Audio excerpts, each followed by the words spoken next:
যে বিশ্বনবী মুহাম্মদ সাল্লাম তার চরিত্র মাধুর্য দেখে মানুষ তাকে আল আমিন বলে ডাকতো। সুবহানাল্লাহ, কি বলে ডাকতো? আল আমিন, চরম সত্যবাদী, চরম সত্যবাদী, বিশ্বস্ত বন্ধু। সমুদা হাজিরিন, সেই সময়ের নেতা আবু জেহেল, উতবা, সাইবা, তাদের কাছে মানুষের আমানত গচ্ছিত না রেখে, টাকা পয়সা ধন দৌলত আমানত তাদের কাছে না রেখে বিশ্বনবী মুহাম্মদ সাল্লাম অল্প বয়সের কিশোর, তার কাছে আইসা রাইখা দেয়, মোহাম্মদ আমার এই টাকাগুলো তুমি রাখো, আমারে অমুক দিন কি করো দিয়া দিও। আমার ভাইরা, বিশ্বনবী মুহাম্মদ সাল্লাম যেই দিন মক্কা থেকে মদিনায় হিজরত করছেন, দিনে না রাত্রে? রাত্রেবেলা যাওয়ার সময় হজরত আলী রাদিয়াল্লাহু তাআলা আনহুকে তার বিছানায় শোয়ায় রেখে গেছেন তার নিজের চাদর দিয়া, আর বলে গেছেন, আলী সকালবেলা মানুষ তো আমাকে খুঁজবে যে মোহাম্মদ কোথায় গেছে, তো এই যে পোটলাগুলো, এই পোটলাগুলোর নাম লেখা লেখা দিয়ে গেছে, এই পোটলা অমুকের, এই পোটলা অমুকের, এইগুলো তুমি সকালবেলা মানুষকে কি করো, বুঝাই দিও। সুবহানাল্লাহি বিহামদিহি। আমার ভাইয়েরা, সেই নবী মুহাম্মদ সাল্লাম তাকে তৎকালীন সময়ে আরবে সবচেয়ে বড় ধনাঢ্য, ষোড়শী এবং সবচেয়ে বড় প্রতাপশালী, ক্ষমতাসীন একজন ব্যবসায়ী, প্রতিষ্ঠিত একজন মহিলা, যার নাম ডাক আরবের চতুর্দিকে কি ছড়ায়া আছে, এই রকম কোটি কোটি সম্পদের যিনি মালিক, যিনি ব্যবসায়ী, নাম হচ্ছে খাদিজাতুল কুবরা রাদিয়াল্লাহু তাআলা আনহা। তিনি মুহাম্মদ সাল্লাল্লাহু আলাইহি ওয়াসাল্লামের তার সুনাম শুনে তাকে তিনি নিয়ে গেলেন, যে আমার ব্যবসা দেখার জন্য তার কি করলাম, তাকে নিয়োগ দিলাম। এবং তাকে নেওয়ার পরে, যেই দিন তাকে নিয়েছেন, নেওয়ার পরে তাকে যখন ব্যবসায় পাঠাইছেন, ব্যবসায় পাঠানোর পরে আগে যেগুলোরে পাঠাইছিল সেগুলো কি করছে জানেননি? সেগুলো কিছু মাইরিয়া, তারপর অল্প কিছু দিয়া বুঝাইয়া চলে যেত। এখন আল্লাহ রসুল যাওয়ার পরে তিনি তার ডাবল দিলেন তো দিলেন, এবং আপনার তার যে আসল, তার যে মূলধন সব কিছু বুঝায়া তিনি যখন এরকম প্রত্যেক দিন সৎভাবে সব কিছু দেখাই দিচ্ছেন, কয়েক দিনের মধ্যে দেখা গেল আল্লাহ রাব্বুল আলামিন বিশ্ব নবীর কারণে তার ঘরের ভিতরে আরও হাজারো বরকত আল্লাহ তাআলা দিয়ে দিলেন। সুবহানাল্লাহ। আমার ভাইয়েরা, এরকম বরকত যখন দিয়ে দিলেন, খাদিজাতুল কুবরা রাদিয়াল্লাহু তাআলা আনহা, তার আগেও তার দুইটা বিবাহ হয়েছিল। এই খাদিজাতুল কুবরা রাদিয়াল্লাহু তাআলা আনহা বিশ্বনবী মুহাম্মদ সাল্লাল্লাহু আলাইহি ওয়াসাল্লামকে দেখে পাগল পারা হয়ে গেলেন, তার সততায় মুগ্ধ হয়ে গেলেন। এরপরে বিশ্বনবী মুহাম্মদ সাল্লাল্লাহু আলাইহি ওয়াসাল্লামের কাছে তিনি একজন মহিলা হইয়া উল্টা একজন পুরুষের কাছে একজন অভিভাবক দিয়া তারপরে তার বিবাহের প্রস্তাব পাঠাইয়া দিলেন। সুবহানাল্লাহ। প্রস্তাব পাঠানোর কথা কার? ছেলের পক্ষ থেকে, নবীর পক্ষ থেকে। কিন্তু উল্টা কি করলেন? খাদিজাতুল কুবরা কি করলেন? তাকে বিবাহের প্রস্তাব দিয়ে দিলেন। তখন খাদিজাতুল কুবরার বয়স হচ্ছে 40 বছর। কত বছর? 40 বছর। এই খাদিজাতুল কুবরা রাদিয়াল্লাহু তাআলা আনহা বিশ্বনবী মুহাম্মদ সাল্লাল্লাহু আলাইহি ওয়াসাল্লামকে বিবাহ করলেন। করার পরে তার সংসার করছেন। সংসার করার এক পর্যায়ে বিশ্বনবী মুহাম্মদ সাল্লাল্লাহু আলাইহি ওয়াসাল্লাম তিনি, এই বিশ্বনবী তিনি ভাবতেন যে আসলে এই যে মানুষগুলোকে, এর আগে ওই কথা আপনাদেরকে বলেছি, তিনি ভাবতেন এই মানুষগুলো, এই অসভ্য মানুষগুলোকে কিভাবে সভ্য করা যায়। এই জন্য তিনি নিরিবিলি একদম নির্জন একটা জায়গায়, যেটার নাম হচ্ছে হেরা গুহা, হেরা গুহা, সেই হেরা গুহায় তিনি কি করতেন? অবস্থান করতেন। সেখানে বসে তিনি ধ্যান করতেন, গবেষণা করতেন। আর এই খাদিজাতুল কুবরা রাদিয়াল্লাহু তাআলা আনহা, আমার ভাইয়েরা, বিশ্বনবী মুহাম্মদ সাল্লাল্লাহু আলাইহি ওয়াসাল্লাম তিনি যখন ওহী পেয়েছেন, কয় বছর বয়সে নবুয়ত পেয়েছেন? কয় বছর বয়সে? 40 বছর বয়সে।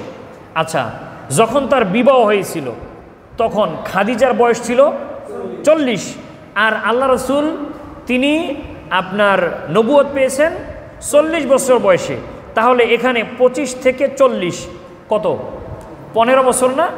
তো খাদিজাতুল কুবরা রাদিয়াল্লাহু তাআলা আনহা তার বয়স 25 বছর বয়সে ছিল 40, তাইলে যদি 40 বছর বয়সে নবুয়ত পায়, ওই বয়সে তার বয়স কত? 55। কত? মা খাদিজাতুল কুবরার বয়স 55। খেয়াল করেন এই কথাটা কেন বললাম। এই খাদিজাতুল কুবরা রাদিয়াল্লাহু তাআলা আনহা আমার ভাইয়েরা, তিনি প্রত্যেক দিন 2 বেলা, কয় বেলা?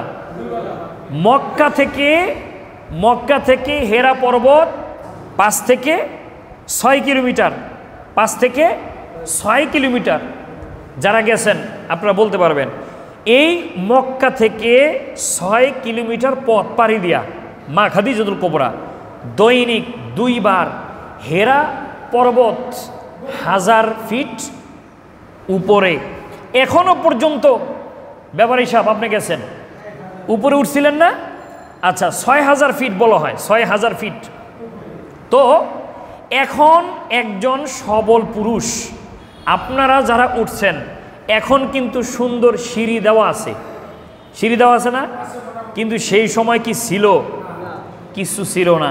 তারপরেও 55 বছরের একজন বয়স্কা, একজন নারী, একজন স্বামীর জন্য দৈনিক 2 বার 6 কিলোমিটার পথ যাইতে, 6 কিলোমিটার পথ আসতে, 6 কিলোমিটার পথ যাইতে, 6 কিলোমিটার পথ, 6 6 12 12 12 24 কিলোমিটার পথ যাওয়া আসা 2 বার। তারপরে মানে 2 বারে 4 বার 6 কিলোমিটার করে, এরপরে সেই 6000 ফিট উপরে উঠে খাবার দিয়া তারপরে তিনি আসতেন একজন স্বামীর জন্য। আল্লাহু আকবার! চিন্তা করতে পারেন? আমার ভাইয়েরা খেয়াল করেন, ভালো করে খেয়াল করেন, মা বোনেরা যারা আছেন, আজকের ওয়াজটা আপনারাও শুনবেন দয়া করে। আমার মা বোনেরা, বিশ্বনবী মুহাম্মদ সাল্লাল্লাহু আলাইহি সাল্লামের স্ত্রীরা, তারা হচ্ছেন আপনাদের জন্য মডেল, ঠিক কিনা? আমার ভাইয়েরা, তিনি কিন্তু বলতে পারতেন, আপনি একজন আমার স্বামী, আপনি আমার চাইতে গরিব ছিলেন, আমার অনেক ধন সম্পদ সব কিছু আপনাকে দিয়ে দিছি, তারপরও দৈনিক আপনার জন্য এত কষ্ট করে আমি যাইতে পারুম না। বলতে পারতো না? পারছেনি আমার ভাইয়েরা? বলে নাই আমার ভাইয়েরা? বলে নাই একমাত্র স্বামী ভক্তির কারণে। স্বামী কি এতটা ভালোবেসেছেন, স্বামীর প্রতি ভক্তি শ্রদ্ধা এতটা ছিলেন আমার ভাইয়েরা, যার কারণে খাদিজাতুল কুবরা রাদিয়াল্লাহু তাআলা আনহা তিনি তার স্বামীর জন্য দৈনিক এত কষ্ট করে গেছেন আর আসছে। আল্লাহু আকবার! এই খাদিজাতুল কুবরা রাদিয়াল্লাহু তাআলা আনহা একদিন বিশ্বনবীর জন্য খাবার নিয়ে যাচ্ছেন। জিব্রাইল আলাইহিস সালাম যখন নবুয়ত নিয়ে আসছেন, এই নবুয়ত নিয়ে আসার পরে সর্বপ্রথম খাদিজাতুল কুবরার কাছে আইসা তিনি যখন বললেন, খাদিজা, আল্লাহ রব্বুল আলামিন আমাকে কিন্তু আসমান থেকে নবী বানায়া ওহী পাঠায় দিছে। সুবহানাল্লাহ! দাওয়াত দিছে কারে? সর্বপ্রথম স্ত্রীকে দাওয়াত দিছে আমার ভাইরা। চিন্তা করেন, একটা কথা আমি বারবারই বলেছি, একজন মানুষ সব কিছু দিতে পারে, কিন্তু তার যে একটা বিশ্বাস, তার যে একটা ধর্ম, এটা কিন্তু সে এটা সহজে কি করতে পারে না, পরিবর্তন করতে পারে না। কিন্তু খাদিজাতুল কুবরা তিনি বলেছেন, আপনি আমার স্বামী, আপনাকে আমি চিনি, আপনাকে আমি জানি, আপনি এত বিশ্বস্ত একজন ভালো মানুষ, আপনি যেটা নিয়ে আসছেন, আপনি আমার কাছে যে দাওয়াত দিয়েছেন, আজকে আমি গ্রহণ করে নিলাম নির্দ্বিধায়। আল্লাহু আকবার!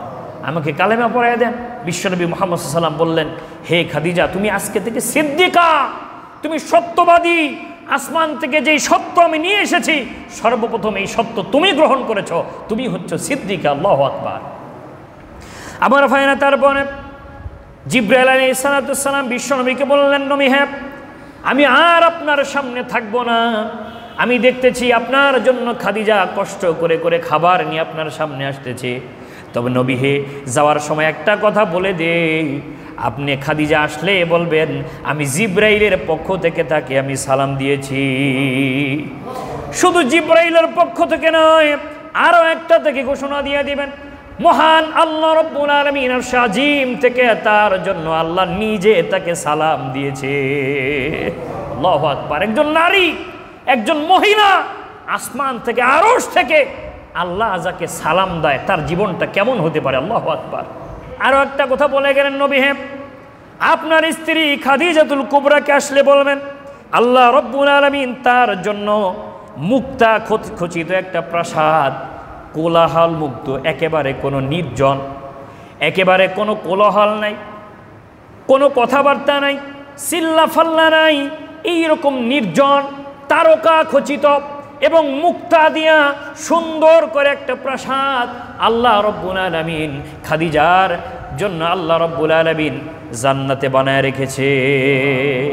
আপনি তাকে সুসংবাদটা দিয়ে দিবেন, কোলাহল মুক্ত, নির্জন, সুন্দর, একদম নিরিবিলি এইরকম একটা মুক্তা দিয়া আল্লাহ তাআলা কি করেছেন, তার জন্য একটা জান্নাত তৈরি করে রেখেছেন। আমার ভাইয়েরা, এই যে নির্জন কোলাহল মুক্ত একটা জান্নাত বানাইছেন কেন জানেন?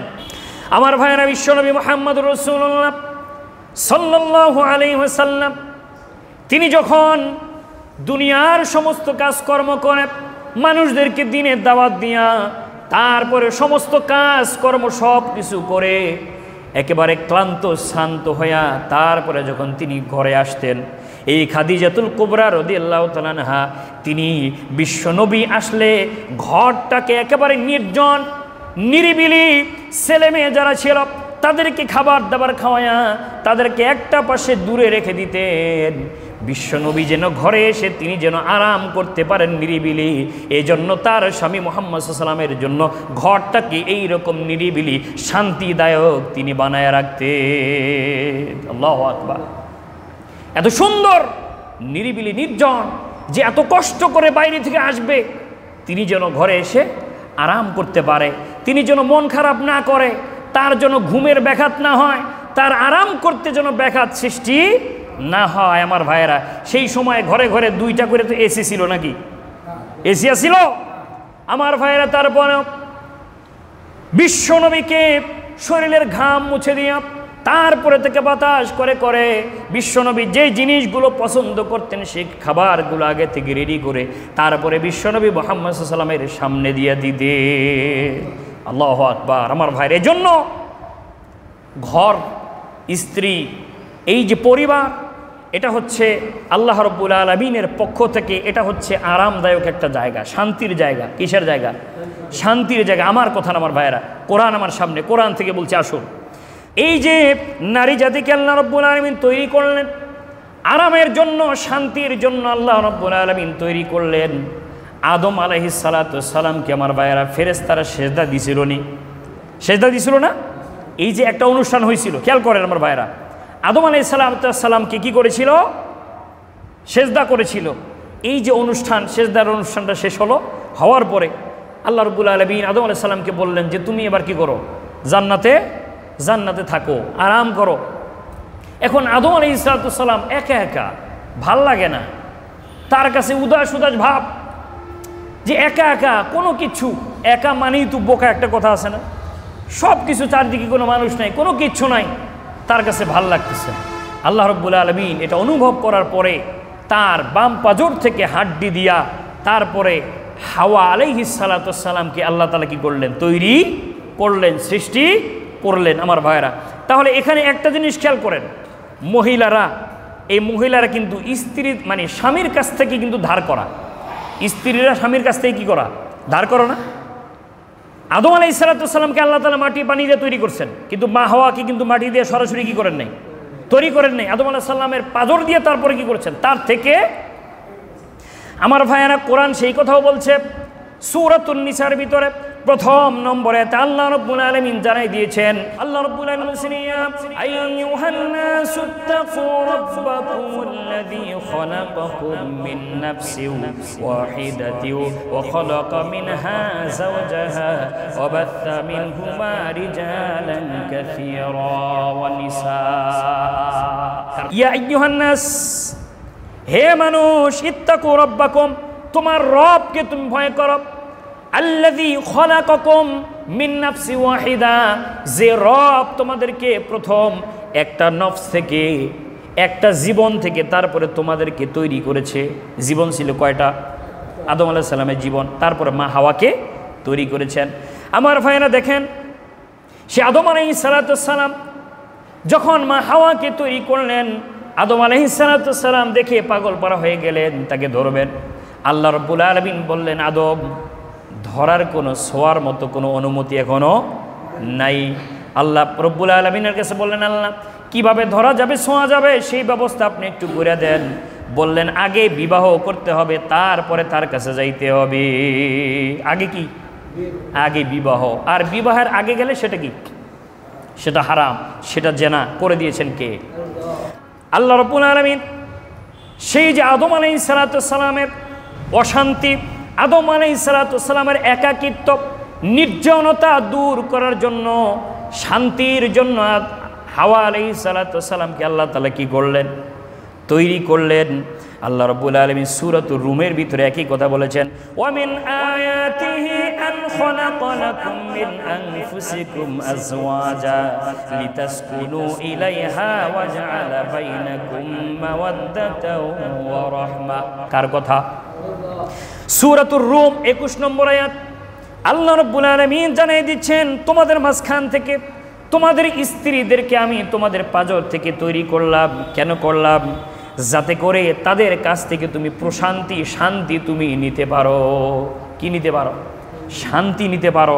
এরপরে ওয়াজাআলা বাইনাকুম মাওয়াদ্দাতা ওয়া রাহমা, এবং তোমাদের মধ্যে আমি ভালোবাসা, রহমত, এগুলো কি করেছি? পয়দা করে দিয়েছি আমার ভাইয়েরা, যাতে করে একজন আর একজনের কাছ থেকে কি করতে পারে? শান্তি, অনুগ্রহ, ভালোবাসা এটা নিতে পারে। আমার ভাইয়েরা দেখেন, আজকে বাংলাদেশে এই যে বিবাহ, এই যে পুরুষ এবং নারীর মধ্যে যে বন্ধন, আহারে এটা কি একটা বন্ধন! দেখবেন বাংলাদেশে এরকমও হয়, একজনের বাড়ি হচ্ছে বগুড়া, আর একজনের বাড়ি হচ্ছে চট্টগ্রাম, ছেলের বাড়ি চট্টগ্রাম, মেয়ের বাড়ি নোয়াখালী, বিবাহ হয় কি হয় না? হয় না আমার ভাইরা? কিন্তু দেখেন একটা কথা আছে, এক দেশের গালি আর এক দেশের যেই সংস্কৃতি, ভাষা, কোনো কিছু কি নাই, মিল নাই, তারপরেও এই যে একটা বন্ধন, তাদের মধ্যে ভালোবাসা, এটা তৈরি করে দিয়েছেন কে? আমার ভাইরা, আমাদের দেশে এই যে ইক্ষু আছে না, আউক, আমরা কই কি? আউক কই না? আউকের রস। আপনার চট্টগ্রামে আউকের কি কয় জানেন? আউকের কয় খুশাল। কি কয়? খুশাল কয়। এমনিভাবে এক এক দেশের এক এক নিয়ম, এক এক দেশের এক এক ভাষা, এক এক দেশের এক এক সংস্কৃতি। গত কয়েক মাস আগে জাজিরাতে একটা বিয়ে খাইতে গেছিলাম, আমাদের এক বন্ধু, একজন আলেমের। যাওয়ার পরে প্রথম আমাদের সামনে আপনার পোলাও ভাত দিস। পোলাও ভাতের ভিতরে কতগুলো অ্যাঙ্কার ডাইল আছে না, এই অ্যাঙ্কার ডাইল দিয়ে রান্না করা, এরকম একটা ডাইলের একটা রেসিপি আইনে কতটি দিয়ে দিল। এখন দেওয়ার পরে আমার আশপাশ দিয়ে যারা বসছে, আমার এখান থেকে যারা গেছে আমার সাথে, এরা একজন আরেকজন দিয়ে তাকাই দিচ্ছে, কিরে একে বপরানি কইতে নেই, কী লইছে? এখন একজন আরেকজন দিকে তাকাই দিছি, তো ওই এলাকার আরেকজন আলেমের সাথে আবার ওই জাজিরার বাজার মসজিদের ইমাম, ওনার সাথে আবার সম্পর্ক আছে। জিজ্ঞাসা করতেছি, ভাই কী ব্যাপার এটা? এখন উনি মুস্কি হাসিতে কয়, এইটা এই দেশের চল। সর্বপ্রথম কি দেয়? সর্বপ্রথম অ্যাঙ্কার ডাইলের রেসিপি, ডাইল দিয়া মুরগির কোনো কিছু দিয়া মনে হয় এরকম একটা বানানো, এটা প্রথম দেয়। বুঝতে পারছেন? এরপর আরেকটা কাহিনী শুনছি, নোয়াখালী বিয়েতে যদি হাঁস না খাওয়ায় মানিজ্য শেষ, আজীবন ওই বউরে কথা শুনাইব, তোর বাপের বাড়িতে কি খাওয়ায় নাই? হাঁস খাওয়ায় নাই। এরকম আমার ভাইয়েরা দেখেন, একটা দেশের সাথে আরেকটা দেশের সংস্কৃতির মিল নাই, তারপরেও এই যে একটা সম্পর্ক, এটা করে দিয়েছেন কে? আল্লাহু আকবার। আমার ভাইয়ের এই জন্য আল্লাহ রাব্বুল আলামিন স্ত্রীদেরকে তৈরি করেছেন এই কারণে, তাদের কাছ থেকে যেন কি নিতে পারে? শান্তি নিতে পারে। এবং এই পরিবারের এই শান্তি, এটা বজায় রাখা, এটা সবচেয়ে বেশি যে কার্যকরী কাজ, সেটা হচ্ছে স্ত্রীদের এটা দায়িত্ব। ঠিক কিনা আমার ভাইয়েরা? পুরুষেরও দায়িত্ব আছে। পুরুষেরা মাথা গরম করে আইসাই ঝাড়ি দিব আর পাইসন লইব, এটাও কি তাদের কাজ? আল্লাহ রসুল এটা করে নাই। আল্লাহ রসুল মুহাম্মদ সাল্লাল্লাহু আলাইহি ওয়াসাল্লাম তাদের কাজে সহযোগিতা করেছেন, ভুরুকুঞ্চিত করেন নাই। কিন্তু আমার ভাইয়েরা, আর বাকি যেই ঘরের ভিতরে আরাম করার জন্য ব্যবস্থাটা কে করবে?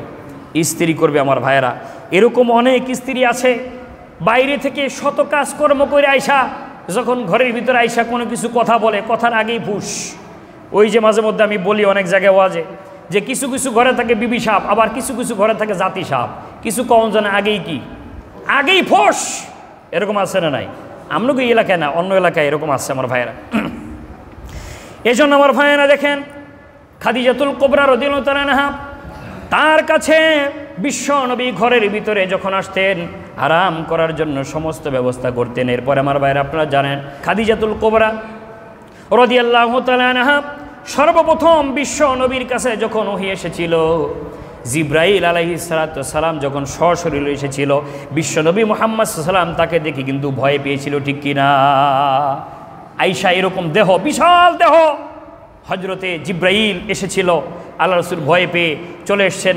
আসার পরে বলছেন, খাদিজা জাম্মিলুনি জাম্মিলুনি, আমাকে কি করো, বস্ত্রাবৃত করো, আমাকে কম্বল দিয়ে আবৃত করো, আমার মনে হয় জ্বর আসতেছে, আমার ভয় লাগতেছে, আজকে আমি এইরকম ঘটনা ঘটেছে।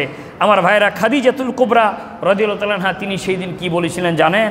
বলতেছিলেন, হে মুহাম্মদ সাল্লাল্লাহু আলাইহি ওয়াসাল্লাম, হে আমার স্বামী, আপনি ভয় পাবেন না, আপনার ক্ষতি হতে পারে না, আপনার অকল্যাণ হতে পারে না, আপনার কাছে কোনো খারাপ জিন আসতে পারে না, খারাপ কোনো কিছু ভূত প্রেত নিয়ে আসতে পারে না, যেটা এসেছে এটা হয়তো কোনো ভালো কিছু এসেছে। আপনি কি করবেন? চুপ করে শুনবেন কি বলে। আর তিনি বললেন যে আপনি কি করেন, আপনি এতিমদের খাইতে দেন, আপনি এতিমদের, অসহায়দের, দরিদ্র বিধবা, তাদের আপনি দেখাশোনা করেন, তাদের ভালো ব্যবস্থা করেন। এরপরে তিনি বললেন, আপনি আত্মীয়তার সম্পর্ক আপনি কি রাখেন, বজায় রাখেন, আপনার মধ্যে এই গুণগুলো আছে, সুতরাং আপনার কোনো ক্ষতি হবে না। এই খাদিজাতুল কুবরা রাদিয়াল্লাহু তাআলা আনহা স্বামীকে সান্ত্বনা দিচ্ছেন আমার ভাইয়েরা, এবং তার ভালো ভালো কাজের কথাগুলো বলছেন।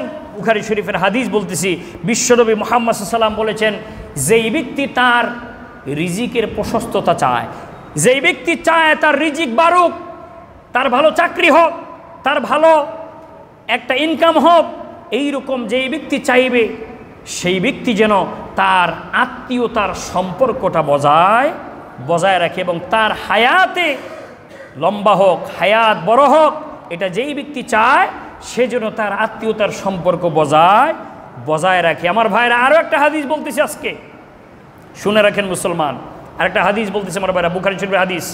বিশ্বনবী মুহাম্মদ সাল্লাল্লাহু আলাইহি ওয়াসাল্লাম বলেছেন, যেই স্ত্রী তার স্বামীর পক্ষের আত্মীয় স্বজনের খোঁজ খবর রাখে না, তাদের সাথে সম্পর্ক রাখে না, এই স্ত্রীর স্বামী বেশি দিন বাঁচবে না, তার হায়াত কমবে। আমার কথা না, কার কথা? বিশ্বনবীর কথা বলতেছে আমার ভাইয়েরা। যেই স্বামী তার স্ত্রী, খেয়াল করেন, যেই স্ত্রী তার স্বামীর পক্ষের আত্মীয় স্বজনের সাথে সম্পর্ক রাখে না, তাদেরকে ভালোবাসে না, কিন্তু যেই স্বামী এটা সাপোর্ট করে, তাকে কিছু বলে না, এই স্বামীর হায়াত কমবে। কার কথা? বিশ্বনবীর কথা। কার কথা? বিশ্বনবী মুহাম্মদ সাল্লাল্লাহু আলাইহি ওয়াসাল্লামের কথা। আমার ভাইয়েরা দেখবেন, আমি আপনাদেরকে, যদি আমার কাছে আসেন একা একা, আমি আপনাদেরকে বলতে পারবো এরকম ঘটনা আছে, শুধুমাত্র স্বামী পক্ষের তাদের আত্মীয় স্বজন ছাড়া নিজে নিজে একা একা বেশি বেশি খাবে, এরকম ভাড়া নিয়ে অথবা অন্য কোথাও বাড়ি গাড়ি করে এরকম একা একা থাকে। এইরকম ঘটনা আছে, যারা এইরকম করার কারণে আল্লাহ রাব্বুল আলামিন তার এই স্বামী নামক এই টাকার মেশিনটাকে আল্লাহ তাআলা হার্ট অ্যাটাক করে তারপর নিয়ে গেছে। এরকম ঘটনাও কি আছে আমার ভাইরা? যদি একটু চিন্তা করেন পাওয়া যাবেন। আমার ভাইরা, এরকম যারা, যেই স্বামীগুলো স্ত্রীদের কথা অনুযায়ী চলে, স্ত্রীদের এরকম প্রশ্রয় দেয়, এরা হচ্ছে কাপুরুষ। এরা কি? এরা সুপুরুষ না, এরা হচ্ছে কাপুরুষ। আমার ভাইরা সমদে হাজিরিন, এজন্য আল্লাহ রাব্বুল আলামিন দেখেন, এই যে বিশ্বনবী মুহাম্মদ সাল্লাল্লাহু আলাইহি ওয়াসাল্লামের ঘরে এসি ছিল না, বিশ্বনবীর ঘরে টিভি ছিল, ফ্রিজ ছিল, শান্তির কোনো পাখা ছিল, কোনো কিছু ছিল না, তারপরও তাদের দাম্পত্য জীবনটা এত সুন্দর ছিল কেন? কারণ হচ্ছে তাদের ঘরগুলোতে ওহী অবতরণ হইতো। কি অবতরণ হইতো? ওহী মানে কোরআন। ওহী মানে কি? ওহী মানে কোরআন। আমার ভাইরা, সেই কোরআন আজও আমাদের মধ্যে আছে না নাই? কিন্তু আমাদের ঘরে আছে ঠিক, কিন্তু এগুলো আমরা খুইলাও দেখি না। এই কোরআন, এই হাদিস যারা আজও পর্যন্ত ঘরের ভিতরে তালিম দিবে, ঘরের ভিতরে মানবে, ওই ঘরের ভিতরে অশান্তি দূর করে দিবেন কে? আল্লাহ রাব্বুল আলামিন সূরাতুল আহজাবের 34 নম্বর আয়াতে সেই কথা বলেছেন আমার ভাইয়েরা। আল্লাহ রাব্বুল আলামিন বলেছেন, ওয়াযকুরনা মা ইউতলা ফি বুয়ুতিকুন্না মিন আয়াতিল্লাহি ওয়াল হিকমাতি ইন্নাল্লাহা কানা লাতীফান খাবীরা। কার কথা? আল্লাহ রাব্বুল আলামিন জানিয়ে দিয়েছেন তোমাদের ঘরে আল্লাহর আয়াত যদি তোমাদের মাঝে যদি পড়ে শোনানো হয় আর এই অনুযায়ী যদি চলা হয়, তাহলে যে ঘরের ভিতরে এটা ঘটবে আল্লাহ রাব্বুল আলামিন তার ঘরের ভিতরে অশান্তি দূর করে দিবে। সুবহানাল্লাহ। আমার ভাইরা, মানুষ এখন বস্তুবাদী হয়ে গেছে। আজকে মানুষ বস্তুবাদী, ঘরের ভিতরে এমন কোনো কিছু নাই, যা যা প্রয়োজন ছিল এমন কিছু বাকি নাই ঘরের ভিতরে। টিভি বলেন, ফ্রিজ বলেন, আধুনিক যন্ত্রপাতি যত কিছু বলেন, মোবাইল বলেন, ওয়াইফাই বলেন, টিভি, ইন্টারনেট, আপনি যা বলেন সব কিছু আছে। কিন্তু এত কিছুর পরেও একটা জিনিস নাই, সেটা হচ্ছে শান্তি। ঠিক কিনা আমার ভাইয়েরা? সবাই ব্যস্ত আজকে এই বস্তুবাদীর জামানায়। বস্তুর দিকে মানুষ এমন ধাবিত, কিন্তু আজকে বিশ্বনবীর সুন্নাহ ঘরের ভিতরে নাই, যার কারণে ঘরের ভিতরে অশান্তি আছে না নাই। আর এই বস্তুবাদী এগুলো আজকে খুঁজতে গিয়া আপনি আজকে ছোট্ট ছেলে মেয়ে 5 বছর 10 বছর বয়স বলতেছে আমার মোবাইল লাগবে, আমার একটা টিভি এনে দিতে হবে, একটা ল্যাপটপ এনে দিতে হবে। এইরকম এগুলো কিনা দিতে দিতে এরপরে যখন এটা না দিতে পারে তখনই তো টাকার দরকার, আর তখনই লাগে গণ্ডগোল। ঠিক কিনা আমার ভাইয়েরা? এইরকমভাবে ঘরের ভিতরে আজকে অশান্তি আমার ভাইয়েরা। সমদে হাজিরিন, এই জন্য আমি বলি না যে এগুলো লাগবে না, তবে হ্যাঁ যতটুকু প্রয়োজন এতটুকু, এর বেশি লাগলেই কি সমস্যা আছে না নাই? সমস্যা।